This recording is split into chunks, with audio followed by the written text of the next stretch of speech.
We are live on Facebook now. There we go. Now we're live. It can happen. Now we're live. Here? Oh, Yes, we are here. We are live. I think I see us.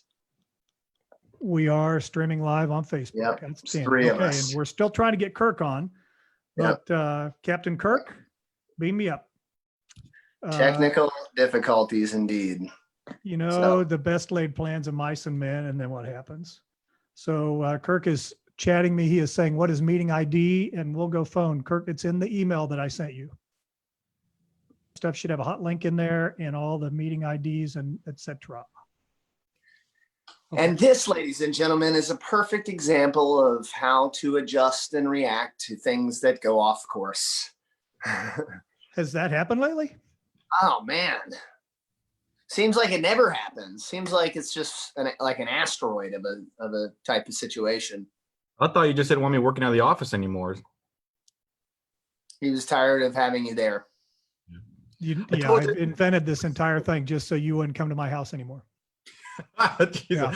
A global epidemic, or pandemic to be. Hey, so why are we here? So this is leadership team from GallantFew, and today we're inviting Kirk Weisler, who so far is kind of in ghost mode, but we'll be hearing him soon because Kirk is an awesome motivational speaker, coach, all around great guy, and he has pearls of wisdom that greatly exceed anything that I can come up with in like a million years.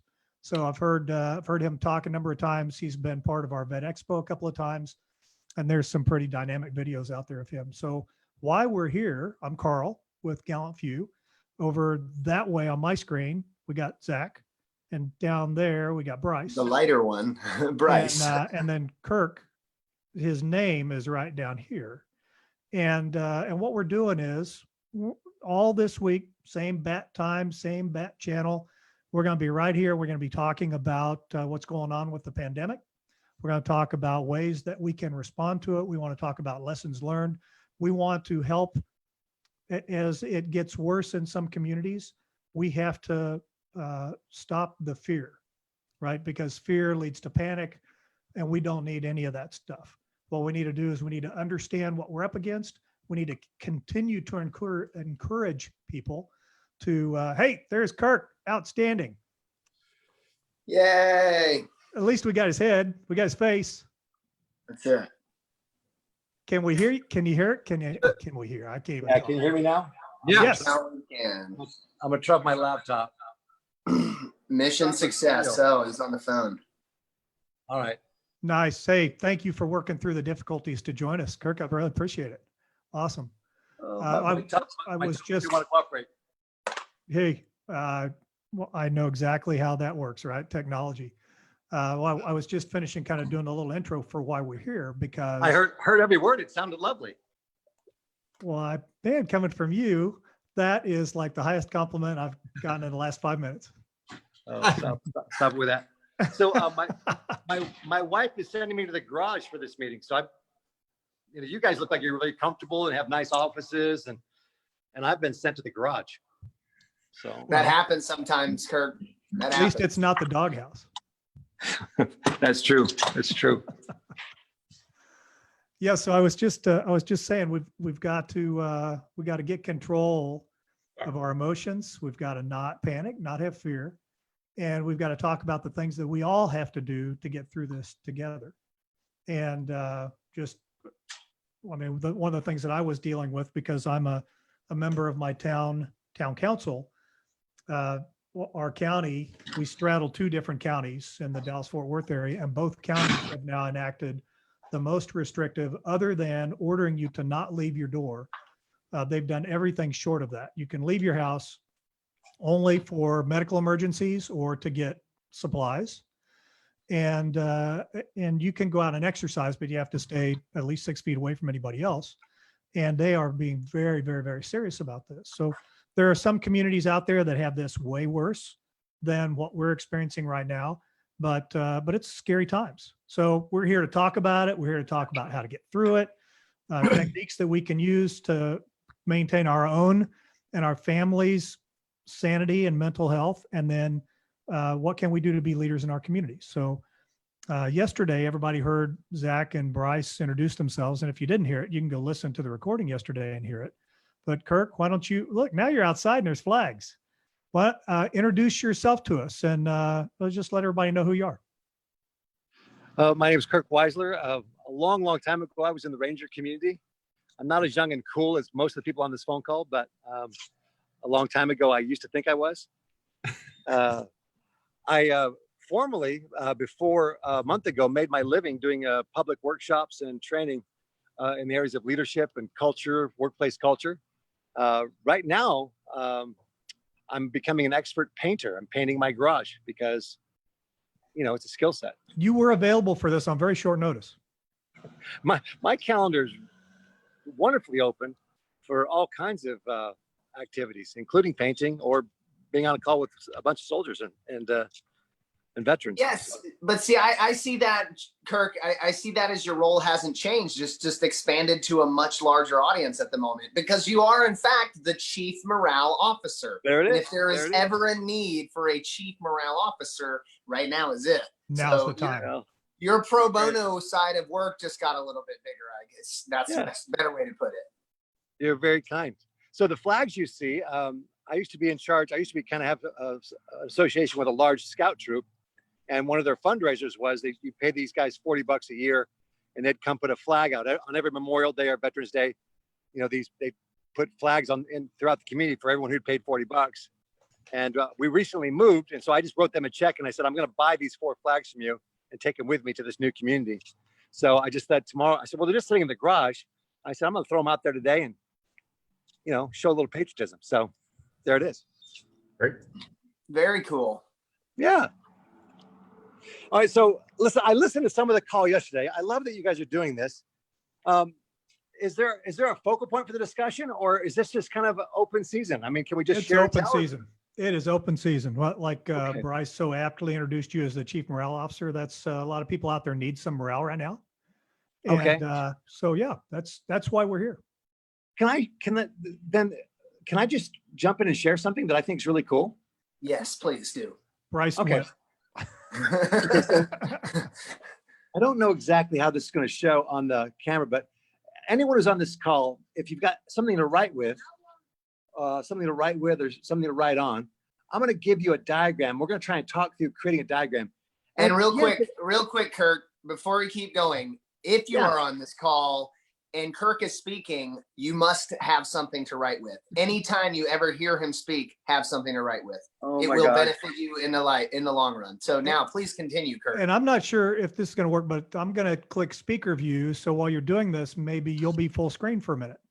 Okay. Let's see if that works. I've kind of defaulted to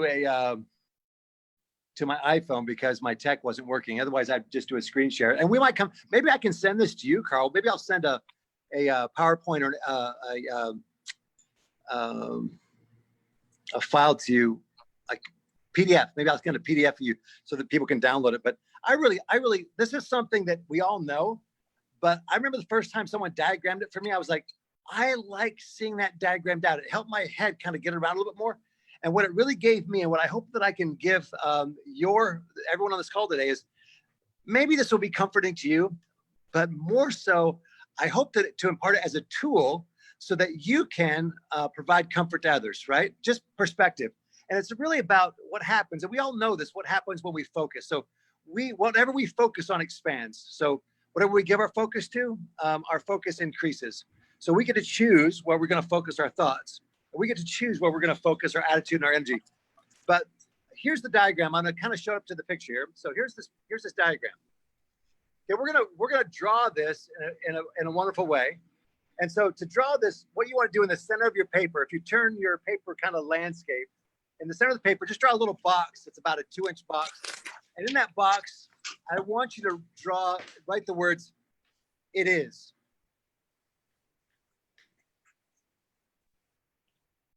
It is what it is. What it is. It is what it is. A phrase we've heard and we're like, what are you saying? What does that even mean? It is what it is. So it is what it is. So that's the box. And for the purpose of our time together today, Then we're gonna, from the box, I want you to draw an arrow left and right. So just a little 1 inch or 2 inch arrow pointing out of the box to the left and to the right, just absolutely parallel. So there's a little arrow pointing left and right. Now, so let's talk about what is. So what is in the context of the virus is what it is. The economy is what it is. Our president is what he is. Our relationships with our kids, it is. I'm going to do something a little bit safer. I'm going to say my car, and I don't actually have a car, but I have got a lot of kids. So I have a lot of cars. I just don't have a personal vehicle, but I pretend to borrow theirs. So this is my daughter's Jeep Liberty. And it's not new. I think it's a 2009 or something. It is what it is. It's not a great Jeep. I'm going to pretend it's my Jeep, and it is what it is. Now, because I am a creature, because I'm a sapient being, because I have cognitive ability, everyone on this call has the ability to think. And so we're constantly evaluating what is. So again, I'm going to go to my picture. The word at the bottom here is the word evaluation. So on the bottom of your picture, of your picture that you're creating, I want you to draw the word evaluation at the very bottom. Okay. And what's happening is, with our cognitive ability, you and I are always evaluating what is. It's just what we do. We've done it since the hunter-gatherer, right? We've got to evaluate, is this danger? Is this food? What we're always evaluating. We can't stop. We are constantly evaluating what is. And there's nothing wrong with that. It's not good or bad. It just is what it is. We evaluate. We evaluate every situation. We evaluate people. We're always evaluating, and we're looking for things that help us feel safe, or things that cause us to have anxiety or danger, right? Right. So it's a survival mechanism. We're always evaluating, and we can't turn this evaluation thing off, but we can direct it. So I've got my car. It is what it is. If I compare my car, to something better. So that arrow that goes out from your box to the right, I want you to write on that arrow towards the end, towards the point of the arrow, I want you to write the word better. I'm going to compare my Jeep to someone who has a car that's better. Because Karl, I mean, Karl's got that Tesla. I mean, he's got that new Tesla, and he's got all the bells and whistles. He went with the XL version of that. He's got the platinum Tesla thing going on. Man, his car is sweet. Karl's car is better than my car. It is sweet. You It's remember I run a nonprofit, right? This is totally untrue, but that's okay. This is totally untrue, but we're just, for the sake of making you look like you're wealthy and don't care about the rest of us, we're just going to say that you have a Tesla. If I compare my car to someone who has a better car, it potentially creates a feeling in me. So a few people on the call, what are some feelings that potentially, when we evaluate what we have against someone who has something better, what are some feelings that can be created if we linger there? Let's throw some words out. Resentment. Resentment, yeah. Why does Karl deserve it? He's running a nonprofit. Why is he got a car like that? Okay, what else? Frustration. I'm frustrated. I'm never going to be able to have a car like Karl's. Yeah. Okay. Frustration, resentment, Envy. Great. Guilt. Yeah. If I would have been more disciplined, if I would have saved, guilt. Jealousy. Maybe jealousy. The point is, and these are all these words and more. And so these words create a feeling. So all those words represent feelings. Are the feelings positive or negative? Oh, Negative, mostly. Most of them They're are negative. negative. Yeah. Now, wait a minute. Has what is changed? No. No. But now there's all these feelings, right? There are all these feelings, and they're created by my thoughts as I evaluate what is and compare it to something better. Okay, so on your diagram, on your picture now, I'll get my glasses back on. Okay. We've got what is. We're comparing it to something that's better. And it creates I want you to draw an arrow underneath there from what is, a kind of a swooping cup arrow over to that better feeling. But I want you to make that arrow, that's a negative arrow, because it creates a negative feeling. As we spend time comparing what is, right? And we start thinking about people that have something better, and we spend time there, it can create negative feelings. What is hasn't changed. All that's happening is our thoughts. Now we're going to go the other way. We're going to take what is, and we're going to evaluate it.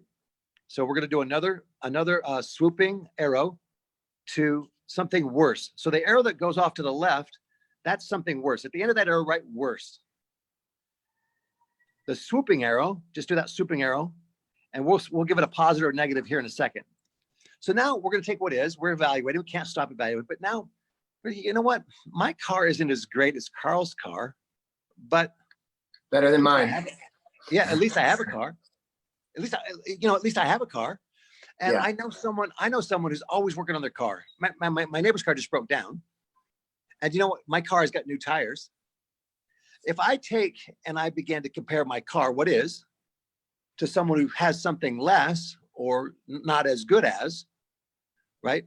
Then this can create feelings. What are some of the emotions I might be experiencing now as I compare what I have to someone who has less? What are some feelings that I might be feeling? What are some words? Sympathy. Empathy. What else? Guilt again. Guilt. Okay. So maybe some guilt that I have something better. Okay. What else? Pride.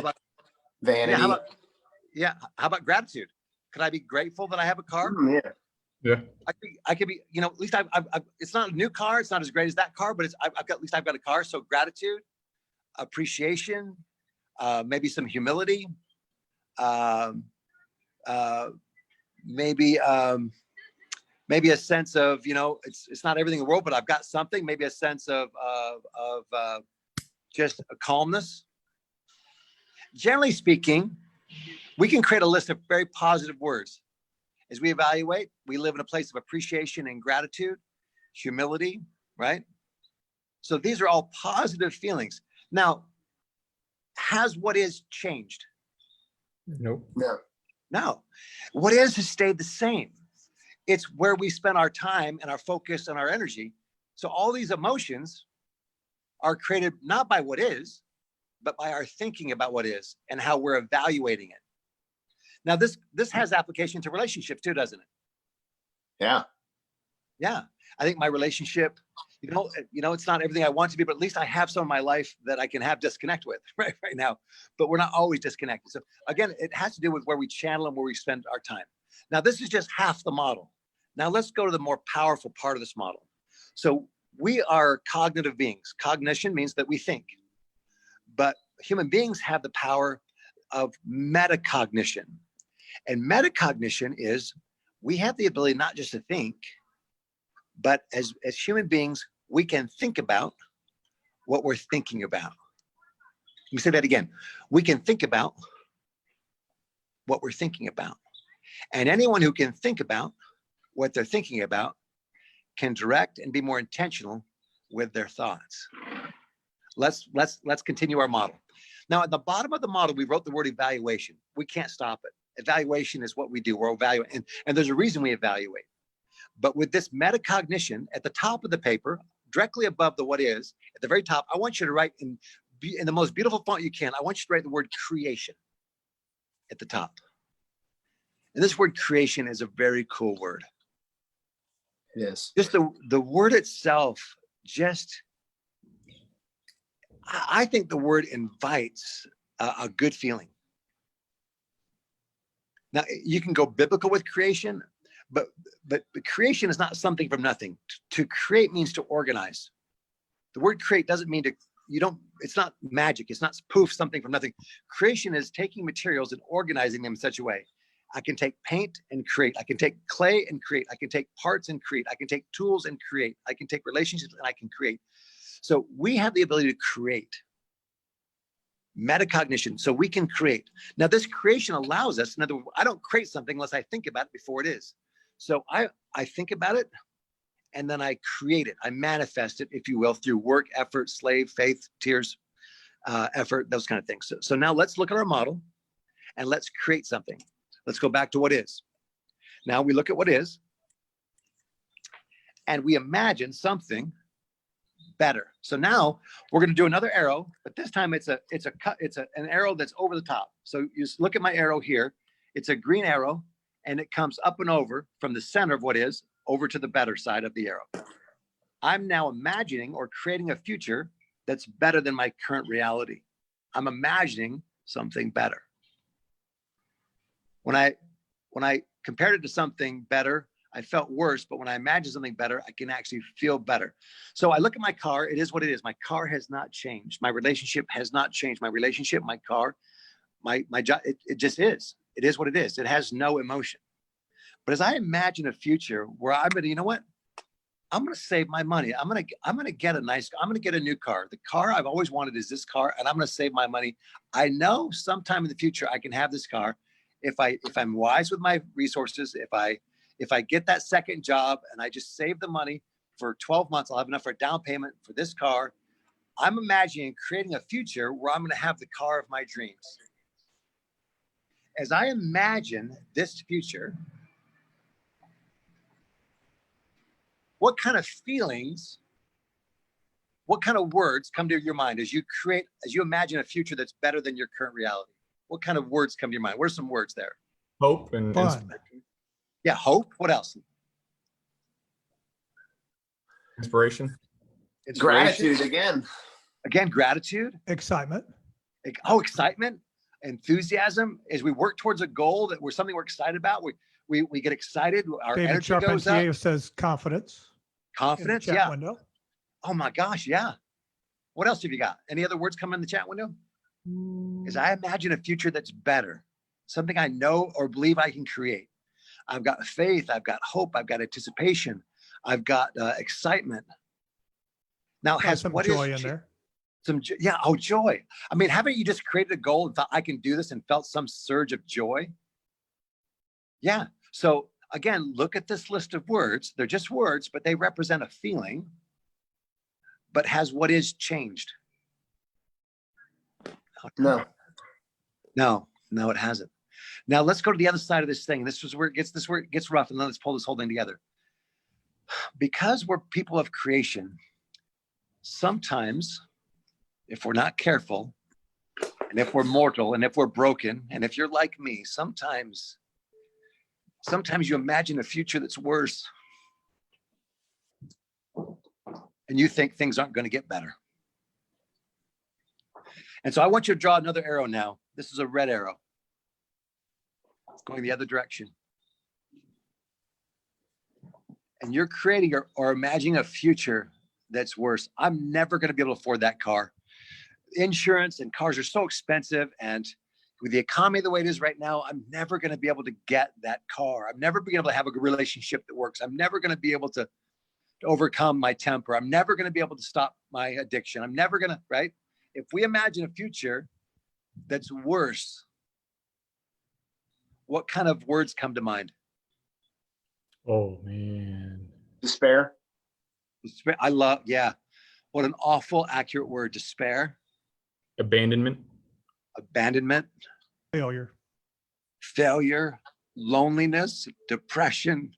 Discouragement. This list of words, it's a dark list. It's a dark list. And the feelings that come with those words, anxiety, depression, overwhelmedness, hopelessness. But again, I call your attention to something. Has what is changed? No.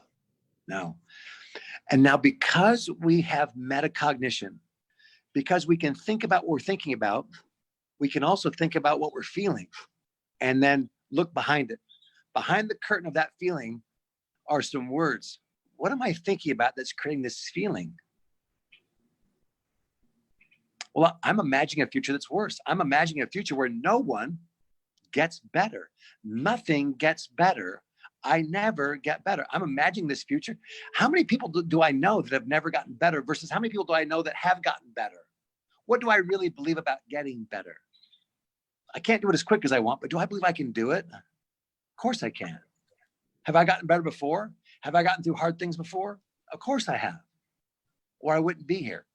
So because we can think about what we're thinking about, we can also think about what we're feeling and then say, what am I thinking about that's creating this feeling in myself? Or we can help others do the same thing and say, can I just draw a little model for you that helped me begin to get a handle on what I was thinking about so I can be more intentional with my mindset, more intentional with my growth pattern and growth curve, and more intentional with the feelings I'm creating in myself, in my family culture, in my team culture, in my world culture.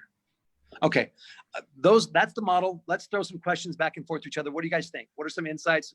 What happened in your mind as we talked about this? What were some thoughts that you had?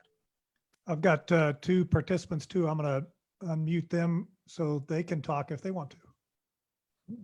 Dakota Moore and David Charpentier. Welcome. They have been listening, Kirk, as panelists now. You know, people, as if you're in, for everybody watching, we do share the Zoom link in the Facebook Live video. So if you do want to join us, you will need to go through Zoom.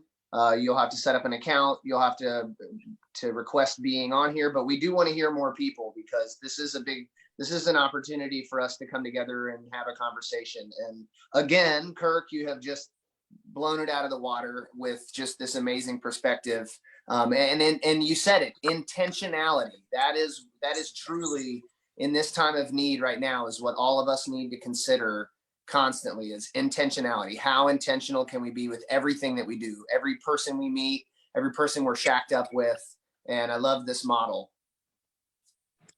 Well, again, I want to hear if any of these guys have comments or thought. What were some of the thoughts that you guys had as we talked about the model? Was it helpful? Is it going to be useful to you? I want to say something real quick, but on Facebook, there's a delay of like maybe 5 seconds or more. So if somebody hears that and then answers it on Facebook, we're probably not going to see it until we've already moved on to another thing. So okay. just no rush. So you know, right?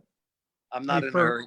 For me personally, I think that's huge because just understanding that you have the ability to shift your perception of what is allows you to choose the direction that you shift that perception, right? So too many of us, Bryce hit on it a minute ago in terms of intentionality, too many of us don't choose to shift it a certain direction at all. And for most people, the default is to go negative because for whatever reason, you know, and we talk about it all the time in our functional emotional fitness coaching process. Yeah. When you are having an issue changing a behavior or something doesn't work out for you, you say, why can't I stop chewing Copenhagen? Yeah. Or why can't I control my anger? And the only way you can answer that why question always starts with because, and that's an excuse to let it happen, right? But you got to change it to what do I need to do or what actions do I need to take? And when you're thinking about controlling that space in your brain, which is the perception thing, how do you choose to look on the positive side of something instead of letting it slip to the negative side? Sure. And that's the age-old question, right? Sure, absolutely. My commitment stands, Karl, and to your team at GallantFew, and thanks for all you do. My team's team. I'll send you a PDF of this model. I got this model from a guy named Dr. Paul Jenkins, who maybe we can have on in a future broadcast. He wrote a book called Pathological Positivity. He's the shrink who expands your life. He's just a fun guy, and just one of the people that I always pull my pencil out when he speaks because I know I'm going to walk away with something. But he says about negativity, he says default is down. Someone asked him one time, why is it so hard to stay positive? He said, because negativity is like gravity. It's always on. It's always on. So you've got to be intentional to go up, to get back up. Kirk, what kind of techniques do you use if you find maybe some of that happening, that default kind of taking place? How do you stop that cycle? Because sometimes I think I'm automatically, right? You talk about this evaluation, right? It's an always on thing. It's been imprinted on me. I've got these patterns of thinking, feeling, and behaving that have been around me for 50 years at this point, and I'm slowly becoming more aware of them. And so any techniques you use to go, oh, hey, I'm in that pattern. I can set some intentionality.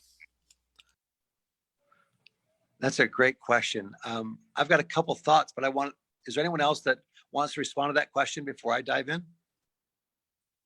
I think some of us, and I love that you said I'm 50, right? I'm 55 and got a birthday coming up. And isn't it kind of, I guess if I was into guilt and shame, I'd go, man, how come it's taking me so long to figure this out?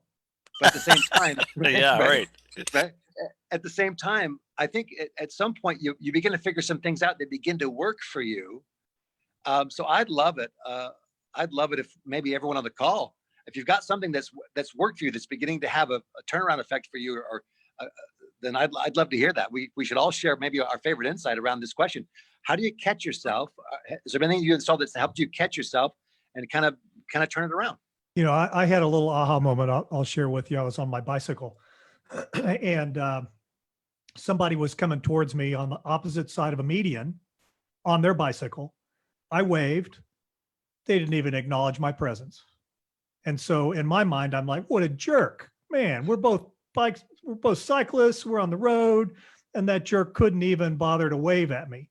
And then a little while later, I'm right along and somebody's coming towards me and there's a pothole in front of me and I'm messing with something else and trying to shift gears at the same time. And the guy waves at me and I don't wave back because I'm preoccupied, and then he's gone. And I'm like, I'll bet that guy thinks I'm a real jerk for not waving back at him. So it became one of those. Hey, Sarah, I'm going to mute you because we're getting some feedback from you. Who else? That's Karl. That's great. That's great. Who else has got something? So Karl, if we're going to say that, so one of it might be just one of the things Karl is saying there. If the principle might be staying out of judgment. Try to stay out of judgment. Yeah, don't presume. Yeah, don't presume. Because you presume the worst, right? I didn't presume that he was preoccupied with a pothole in front of him. I presumed he just didn't care for me. Anyone else have something to share to that great question? Dakota, you've been kind of quiet, so your time to shine. What you got? Yeah, you're unmuted, Dakota, if you want to throw something out there. Spotlight. So I guess my big tool is my team, my crew, my rope team. I'm heavily involved in F3, a men's community group here in Raleigh. It's all over the East Coast. And that's my backstop. As we say, we build guardrails and we do it through bricklaying. It's the consistent, intentional, proximal, purposeful relationship that we host with the people that are most important to us. Because as we build those relationships, we build the trust for that person to say, hey man, you are screwing up because I know who you are and you're not being who you're supposed to be right now. And it comes back to that. It's the understanding, which I've learned recently, is that depression and loneliness I think we look at them differently. I'm depressed, therefore I'm lonely. It's more I'm lonely and I become depressed. And it all comes back to that necessity to have tribe. And we're humans. We have free will, and we're going to move away from pain and towards pleasure, whether we like it or not. Even the purest of people do. And to have those other people out there, laying those bricks for us is highly important. Hey guys, can you hear me now? We Yes. can. Hey, okay, sorry, I'm juggling a little baby. Literally juggling. Don't drop it. Oh, I feel like I just it got some this days. mental image. GallantFew doesn't endorse baby juggling. What did you do today? Well, one of the things that I ended up doing to try and get myself out of that slump of negativity was I reevaluated my day before I went to bed. And anything negative or positive, kind of like you were mentioning on the bike, the guy didn't wave to you. Well, maybe you were multitasking, taking anything negative and trying to put a positive light on it. Hey, maybe it was a learning experience, something, okay, you burnt the food you were cooking. Well, learning experience. It's not a failure. It is a learning experience. And I've drilled that in my head, put that on a sticky note on the back of my bedroom door. It takes time. It's not something that changes overnight. It takes time, whether it be days, weeks, months, years. Have you gone through the functional emotional fitness coaching process with one of us? No. Because that's one of the tenets of the program is it encourages you to keep 5 questions in mind that you ask yourself every day. The first one is, does this work for me? Right. So if you have a decision or a situation in front of you, as you're entering into it, you ask yourself, does this work for me? And if the answer is no, then you say, what can I replace this with that will work for me? And then if you're failing at something, or if you absolutely did what you didn't want to do, then instead of beating yourself, you say, what can I learn from this? And then how can I use this information to move myself more quickly toward my objectives? And when you get into the why did I do that mode, there's a brilliant little article that was written in Army Magazine a couple of years ago by a lieutenant, which is as a lieutenant, it was brilliant. So, I mean, that's like astounding just right there, right? But this guy talked about going to one of the National Training Center rotations where they missed their LD. And, you know, you missed a line of departure time. That's just kiss your career goodbye because you just screwed up big time. Well, when they get into the after action review, they kept asking, why didn't we cross the LD on time? Well, because the ammo truck was late. Well, why was the ammo truck late? Well, because the fuel truck was late. Why was the fuel truck late? Well, because, you know, you can back that all the way up to as many becauses as you can come up with. It doesn't change the fact that you missed the LD time. He said, what we need to be doing is we need to be saying, what do we need to do to make sure we cross the LD on time next time? So it drives a different way of thinking. So what you had just talked about there is that's a perfect example of it, because you always want to be saying, what can I learn from this and how can I move forward? Because the minute you go gravity, it goes negative and it goes down. Lovely. So I just want to answer from a place of integrity. I love what we're sharing on the call. Rebecca and I, we've been married for 28 years, and had a discussion a couple of days ago about the amount of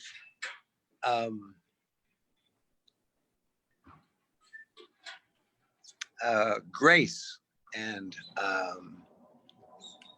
forgiveness, if you will, that have of necessity been exchanged over the course of those 28 years. Because as you look back and think about all the things that you would do differently now, now that I know, and all the things that you just didn't know, and the amount of emotional damage you unintentionally inflicted in this person that you asked to share your life with you, and you're like, oh, I'm just so, you could just spend a day in horror, but instead there's this exchange of grace, this forgiveness, this that offers you a chance to begin again. And yeah, imperfectly, we try to lay down things and not hang on to things, and you get better at that. It just takes time. But I don't want to start over, right? In other words, so then you begin to live in this place of appreciation, like, wow, you've put up with a lot of stuff as I've taken a long time to figure this out. There's things I know now I just didn't know. She's really grateful that I know them now at 55. She would have liked it if I would have figured it out at 25, but she's grateful. So I just think, I think one of the principles is just to give yourself time. Don't give up, don't give in, but don't beat yourself up because you haven't done it, you haven't figured it out yet. Right? It takes time, and the measure isn't whether you got there. The measure is, are you still on track? Are you right? And even if you're laying face down on the track, are you on the track? And you're on the track. Well, then you can get up and you can stumble forward because you're just broken and you're falling. And you're going to trip again. So I think giving yourself some time, giving yourself the same amount of grace that you want to give somebody else. I mean, it's hard sometimes when the people you love the most hurt you the most, but you don't really hold grudges against your kids because you see yourself in your kids and you see them screw up and you go, man, that was really screwed up. But I did that, so I get it. So you hug your kids quickly. You forgive them almost immediately and almost completely. We're so willing to give that to other people. We've got to learn how to give it to ourselves. And I'm not there yet, but I think I'm farther down that road than I've ever been as far as saying, you really screwed that up, Weisler. So, but you won't do that again, right? So I think giving yourself some grace, the same amount that you'd like to give others, or that you intend, or that you actually do give others, but you haven't learned to give to yourself yet. I think that's important. And then I love what you said about your team. I think my team, because I work from home when I work, my home team is my team. And they're the ones who see you at your best, and they're the ones who see you at your worst. And just trying to be your best for them. So over time, you come up with ways where your family kind of gives you cues that you could have done that better. Right? You could have done that better, Dad. You could have done that better. And so, but even in that you could have done it better, there's not judgment, there's an invitation. And because the trust is high, the invitation is, would you like to do that over? Would you like to do that again? And so sometimes in our family culture, the invitation is, would you like to do that over? Which means that you can actually step out of the room, right? You can step out of the room. And if you're humble enough to accept the invitation to step out of the room, then you're forgiven. Now, when you come back in the room, you don't have to worry about what you just said that was wrong. You can come back in and be over the top saying what's right. And because of the trust, because of the teamwork, because everyone else knows that everyone's going to need the same, and everybody wants the same opportunity, I think there's a lot of grace in that. And the final thought that I have is, how do I do it? I don't know that I do it well, but those are a couple things that I do. And the final thing that I do is I'm probably better than I've ever been about being quiet.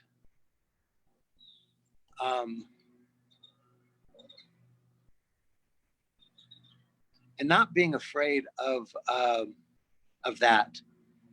Sometimes when we're quiet, we have impressions. And almost always those impressions are inviting us to do or become better. Impressions aren't guilt. Guilt are thoughts and reflections, and shame is something similar. But impressions, in the quiet, I'm almost always being invited to do something better. Let me give you two examples from today. There's not a lot of dust on these. Like so many people, 30 days ago, my entire year just got erased, right? So in the conference business, I have zero revenue booked. I've got some conferences that moved to the fall that said we're tentative. So it just went from, you just kind of watch. And we recently just moved to a new home and financially overcommitted for that. So just it was like the perfect storm of being uninspired as a leader in my home. So I was sitting there and I got a call from a friend of mine from church where we used to go before we moved. And he said, "Hey, Kirk, you want to hang out?" And I was like, "Well, I don't. I want to paint my garage. I want to paint my garage because I don't want to talk to anybody. I just want to paint my garage," which I hate painting my garage. But my friend called twice. And I was so caught up in whatever it was I was thinking about that I lost sight of one of the most powerful principles I've ever learned. And that is, when you serve others, everything gets better somehow. There's some magical thing about losing yourself in the service of others. I know this and I've lived it, but sometimes it's like I don't want to, I don't know. It's so stupid. So I'm talking to my wife yesterday morning, and I said, "Yeah, Sterling called a couple times," and she goes, "Well, you should really go out with Sterling. His wife's fighting cancer right now." I was like, "Oh yeah, I knew that." And then I thought about it.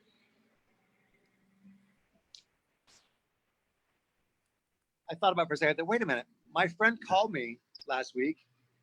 His wife's fighting cancer, and he's raising this young family while she's throwing up. I thought, "God, Kirk, you could have done better." So I immediately sent him a text. I said, "You got 10 minutes to send me a text of all your kids' favorite Jamba Juice. I'm going to your house in 20 minutes with a 6-pack," right? And man, I felt so good all the way to Jamba Juice, and I felt good all the way to his house. And I felt good for the next 45 minutes sitting on his back porch, just listening and being his friend. And that got me out. Does that make sense? Yes. The second thing, hold on. What is this guy? This guy really wants to be on our call. He's just got a dump truck. So the second thing was this morning, the HOA came in to put grass down in this little strip right here. This is brand new sod. Hey now. And all the guys were Hispanic, and I don't speak really good Spanish. But I asked the guy if I could have a couple of these poles, and because one of my trees is kind of laying over, so he gave me a couple poles. And then he asked me if I needed more, and I said, yeah, I could use a couple more. And then he offered me some of the tree guard. And there was a real language barrier, and he was so kind. And then they went down the street to do the whole street, and I was sitting there going, kind of basking in the kindness of this man. And then the food truck went by.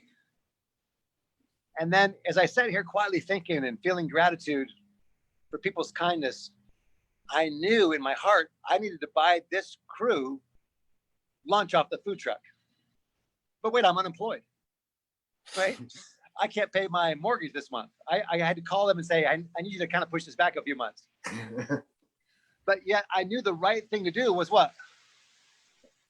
Buy Okay. lunch. $5 tacos. Yeah, Come and on. so I run down, and again, there's a language barrier with the food truck. I mean, I have a language barrier problem, but I was able to communicate lunch for the road crew or for the HOA crew. And I came back home, you guys, I was walking on the cloud. $35, and I was walking on the cloud. I couldn't have, joy has never been so cheap. And I think I can live off the feeling in my heart for the rest of the day because of the kindness that was given to me and the joy that was given to me when I just got outside of myself. And so that would be the third strategy I would offer is, and we all know this, so I know I'm preaching to the choir. Everyone on this call lives in the world of serving others. So, but there it is. That's Karl, I think that's all I got. that's Well, amazing. Well, yeah, and Sarah had made a comment on here.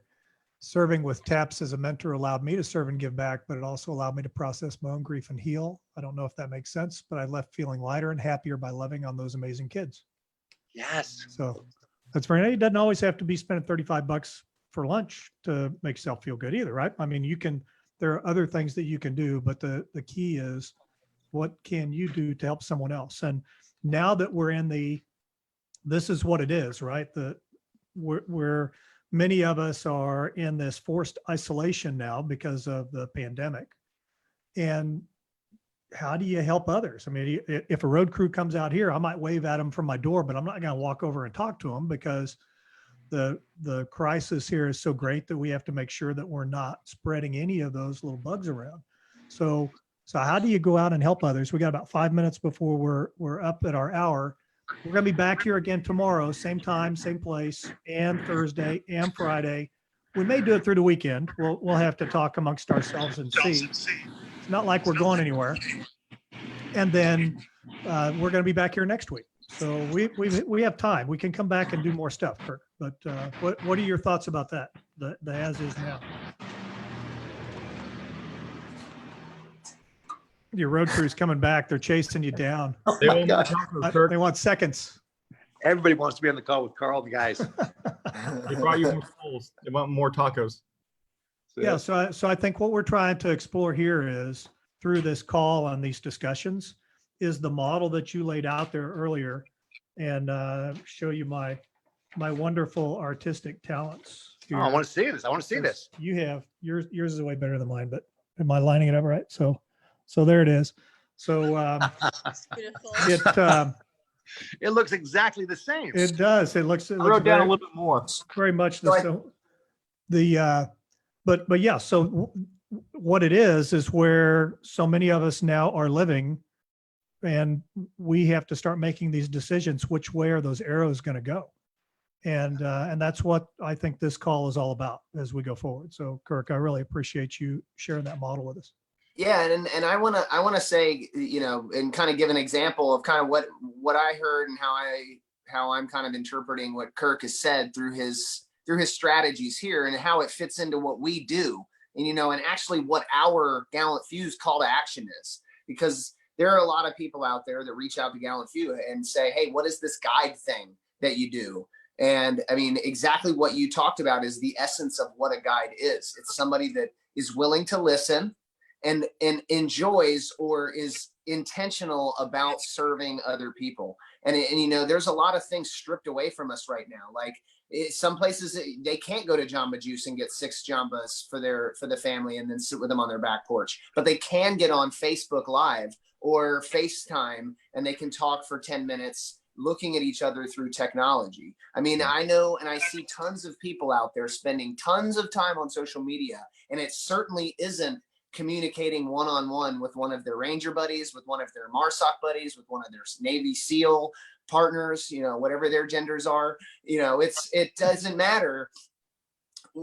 We have to adapt to what we're in right now. And we can find that joy that you found through that Hispanic crew by calling somebody out of the blue and truly listening to them and being quiet. I suffer the same thing. And I think it's just part of our nature that people come to GallantFew in search of assistance for like an end, like, here you go. And more, it's just a listening. We're trying to encourage just active listening, and rather than trying to just provide the answer, it's more of interpretation and allowing somebody to get that off of their chest. And sometimes that's the one thing they need to do, is just do it. So we have an opportunity to use technology and social distancing to our advantage. And so I challenge everybody that listens to this, call, FaceTime somebody today and speak to them for 10 minutes, ask them questions and listen, and then say, all right, now it's your turn. Ask me the same questions and listen to me.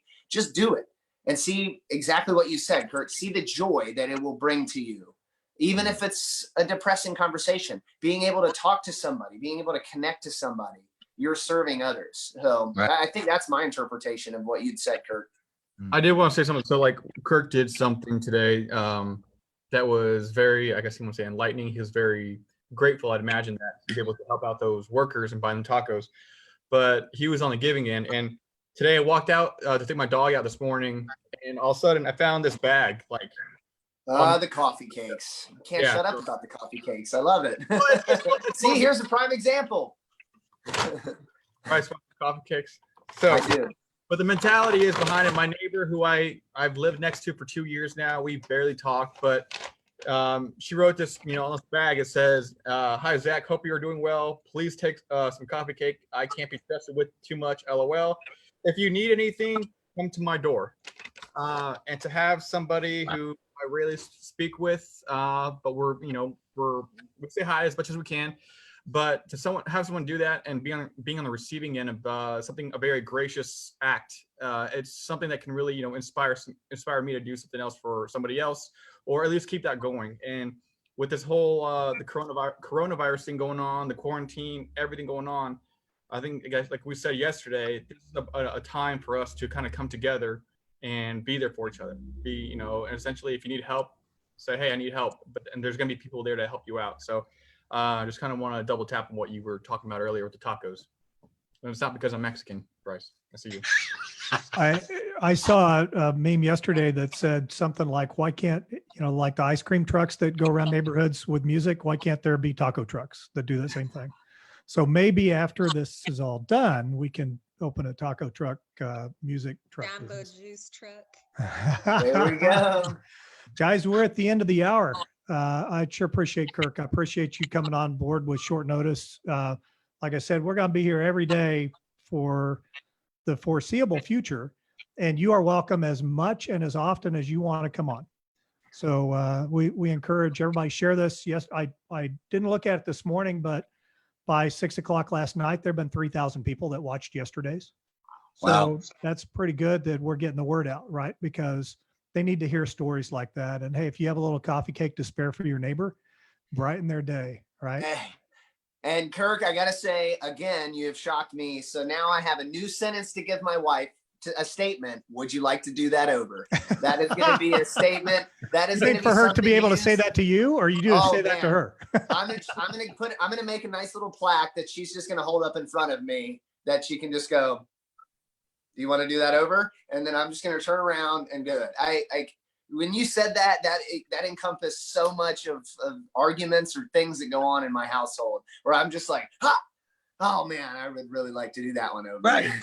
Yeah, I don't want to be in the doghouse all day. Can I just do that over right now? Yeah. Love that. Yeah, Carl, I'm going to send, as soon as this call ends, I'm going to send this within 5 minutes. You're going to have this model. You can post it wherever you post it on Will Facebook, do. whatever.